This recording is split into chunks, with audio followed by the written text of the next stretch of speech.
సజ్జల గోధుమ రవ్వ ముద్ద తయారు చేసుకోవడానికి కావాల్సిన పదార్థాలు: సజ్జల పొడి, గోధుమ రవ్వ పిండి, క్యారెట్ తురుము, క్యాప్సికమ్ ముక్కలు, క్యాబేజీ తురుము, అల్లం తురుము, కరివేపాకు, పచ్చిమిర్చి, ఆవాలు, జీలకర్ర, నూనె, సైంధవ లవణం.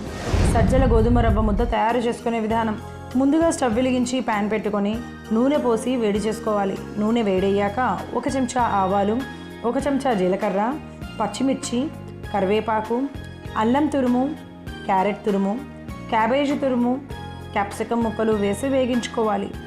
తర్వాత సరిపడా నీళ్లు, రుచికి సరిపడా సైంధవ లవణం వేసి కాసేపు మరిగించుకోవాలి. నీళ్లు బాగా మరిగాక గోధుమ రవ్వ అలాగే సజ్జల పిండి వేస్తూ ఉండలు లేకుండా కలుపుకోవాలి. తర్వాత మూత పెట్టుకొని కాసేపు ఉడికించుకుంటే మల్టీ విటమిన్స్ను అందించి బలాన్ని, రోగ నిరోధక శక్తిని పెంచే సజ్జల గోధుమ రవ్వ ముద్ద రెడీ.